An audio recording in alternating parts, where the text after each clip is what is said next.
Everyone, welcome back. Today also we will be continuing with the ideals of our constitution. Okay, so here in this chapter we are learning about how the constitution was formed and how the constitution was borrowed down from various other constitutions around the world. Okay, and we are checking out how the constitution has been made and how is it functioning.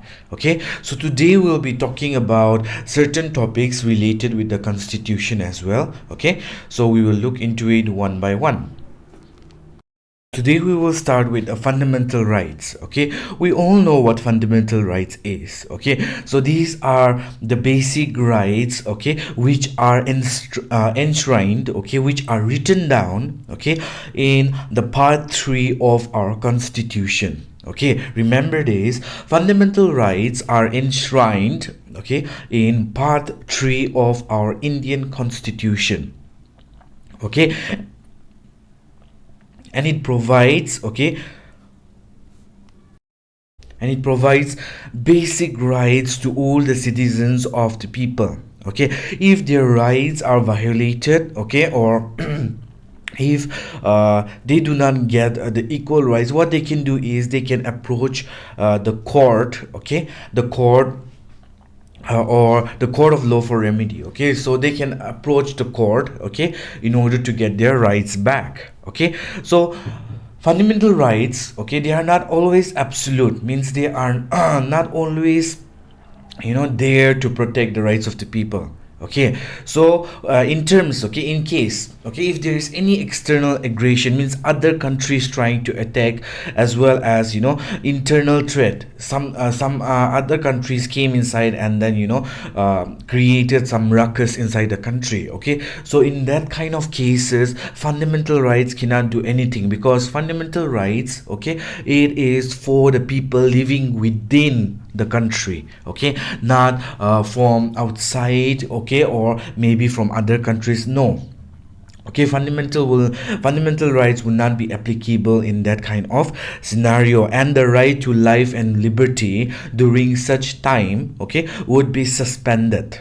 Okay, so fundamental rights guarantee right to life and liberty, okay, in the country, within the country.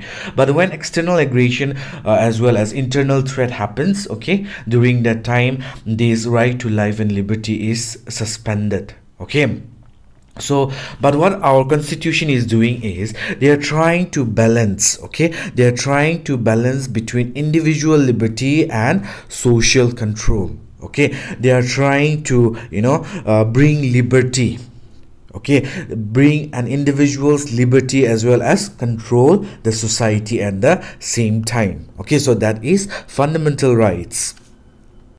Next, if we move down, we have right to equality. Okay, so this right to equality is inscribed under Article 14 to 18. Okay, so remember this: right to equality is inscribed under Article 14 to 18. Okay, and the constitution, okay, the constitution of India has declared that all citizens in the country, okay, have or are equal before the law. Okay, all citizens inside India, okay, are equal before the law. Okay, no one will be discriminated on the basis of religion, okay, the race, caste, sex, or place of birth. Okay, so according to right to equality, okay, no one would be discriminated, okay, whether they may come from from some parts of the country, they might follow different religion, they might have different race, okay, as well as their gender. Okay, so according to their sex also, they will not be judged by the people. Okay, so no one would be discriminated. Okay, also, this right to equality applies in the matters of education and employment. Okay, so if you are coming from a lower caste, or maybe you are coming from a lower background, okay, it is not that you will be discriminated and you will not be given these opportunities. Okay, so everyone is equal before the law, and so even the Indian government, they have given certain privileges to the backward section. okay, such as, reservation in schools, colleges, okay, government services, as well as in the legislature also. They are given, some kind of rights, okay, so that they will be able to so that they will be equal with the other sections of the society. Okay, so moving on, we have right to freedom. So in this right to freedom, okay, it comes under article 19 to 22.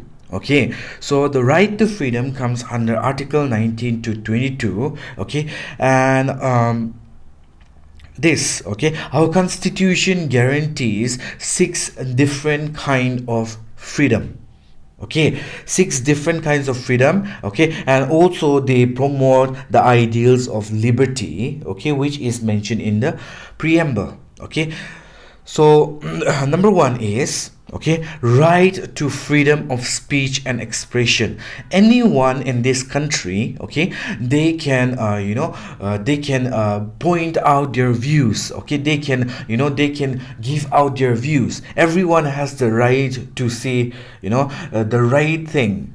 Okay, or maybe they can clarify things. They have the right to speech. Okay, number two is right to assemble peacefully without arms. Okay, if any kind of injustice is going on, okay, so you can have the right, okay, to gather, okay, as a group, and then you can, assemble peacefully, and then, solve the problem, okay, without arms and ammunition. Okay, so if any kind of problem arises, you gather together, okay, peacefully, you gather together and resolve the problem. Number three is rights to form association and units or cooperative societies. Okay, we all know, okay, in India we have the right to have associations and unions. Okay, we can see that as well. Number four is right to move freely throughout the territories of India. Okay, so it is not that we go to one place and we are not permitted to enter into that place. It's not like that. Okay, so in India you can move freely, you can go from one point to other without any kind of interference, because you are a citizen of India and you have the rights to travel from one place to another inside and within the country. Okay, number five is, okay, free to reside and settled in any part of the territories of India. Okay, so example, we stay in Delhi. Okay, say Delhi is like where we were born and brought up, and it's our land. Okay, so it does not mean that we cannot go and then settle in Mumbai. We cannot go and settle in Kolkata. It is not like that. Okay, you are a citizen of India, whether you may be born from Nagaland, where you may be born from, Delhi. Okay, what happens is you have the rights to go and settle in any states of the country. Okay, and the last is right to practice any profession or to carry any occupation, trade, or business. Okay, there is no kind of restriction. Okay, there is no restriction that on the profession that you profess. Okay, say example, it's not that in our country, it's not that you have to, become an army, you have to become a doctor. No restriction is there. If you want to become an army personnel, you can become an army personnel. If you want to become a teacher, you can become a teacher. Okay, if you want to become a professor, you can do that. If you want to become a doctor, you can do that. Okay, so here in this country we have the right to practice any kind of profession, okay, as well as carry out any occupation that we want, as well as trade and business. Okay, next is right against exploitation. Okay, rights against human exploitation, or we can say exploitation. Okay, so this comes under article 23 to 24. Okay, according to this, okay, no one would buy or sell off human beings. Okay, as well as they cannot force a child to go and do forced labor. Okay, and they also prohibit employing of children under the age of 14 years. Okay, so in India we can see a large number of child trafficking. okay, trafficking of children, as well as we can see child labor in existence. Okay, so this right against exploitation, okay, mainly focuses on this, okay, where children are forced to do the work. Okay, so according to this article, they also brought about, okay, prohibited, okay, employing children below 14 years of age. If they are caught with that, okay, what happens is they can be jailed, okay, as well as they can be punished for employing children, okay, a child to work in their restaurants or maybe in their construction sites. Okay, so right against exploitation, it's all about stopping people, okay, from trafficking as well as selling, okay, human beings from one end to another end. Okay, next we have freedom of religion. Okay, freedom of religion comes under article 25 to 28. Okay, so here all citizens in India, they have the right to follow any kind of religion, okay, as well as profess, as well as have the right to follow his or her own religion without any kind of interference, because India is a secular state. Okay, and so because of which the right to freedom of religion provides the basic rights to follow any kind of religions they want. Okay, so it comes under article 25 to article 28. Next is cultural and educational rights, which is very important. Okay, it comes under article 29 to 30. Okay, here people can preserve as well as they can propagate their cultural rights. Okay, culture is very important. Okay, so if we look into Nagaland, okay, we also have a very vibrant culture. Okay, a very vibrant ancient culture which we can see all around. Okay, so what happens here is now with due course of time, it is degrading.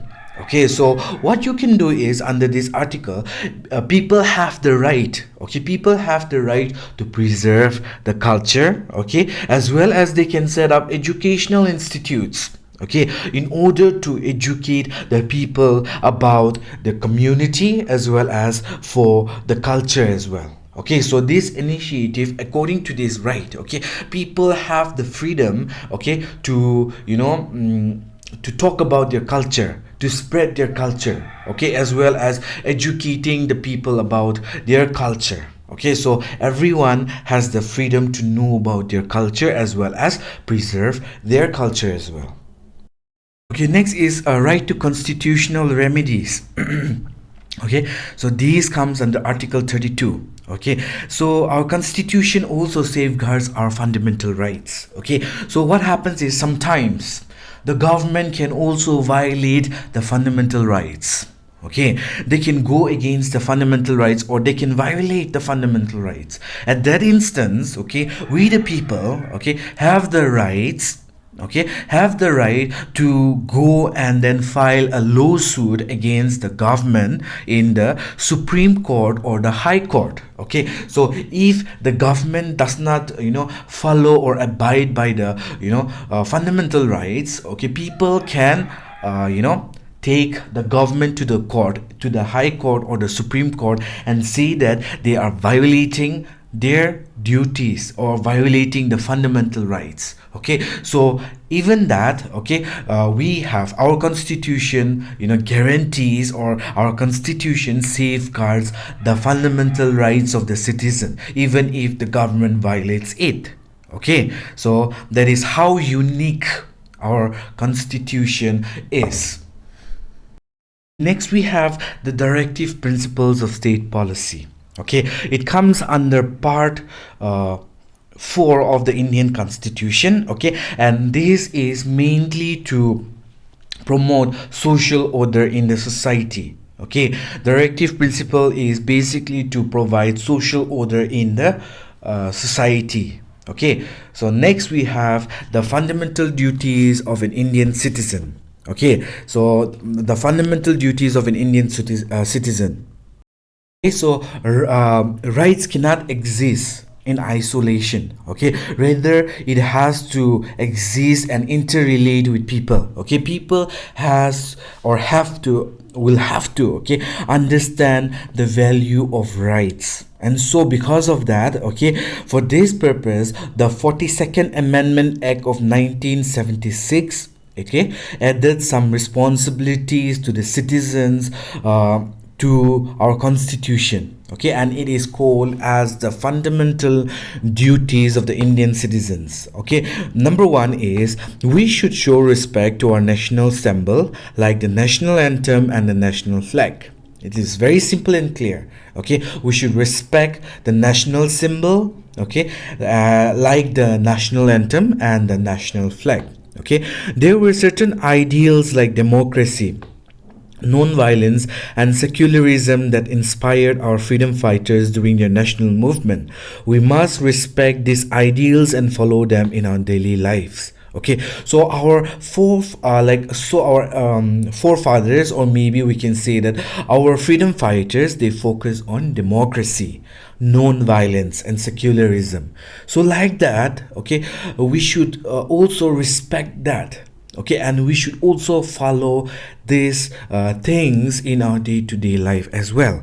Number three is we should protect the sovereignty, unity, and integrity of our country. Okay, so we should protect the sovereignty, unity, and integrity of our country. So we all know that.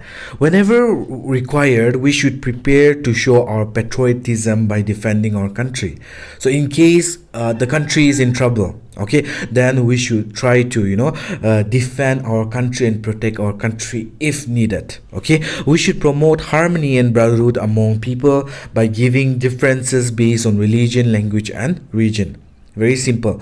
We must take care of public property. Okay, we must preserve our natural environment such as forests, rivers, lakes, and wildlife from destruction and degradation. We must develop scientific attitudes. This means that we should discard superstitious belief. Okay, so development happens only when scientific attitude emerges. Okay, so they are telling that superstitions should be removed from the society and they should focus more on the scientific field. Okay, we must not follow harmful social practices such as dowry, alcoholism, drug addiction, and gambling. Very simple. Okay, we must value, preserve, as well as preserve our rich culture and heritage. Okay, it is our duty of the parents and the guardian to send their children to school. Okay, so with this, okay, these are the basic fundamental duties that every citizens of India should follow and impart. Okay, so with this we come to the end of this chapter. Okay, so we will continue in our next class with a new chapter. Thank you and have a nice day.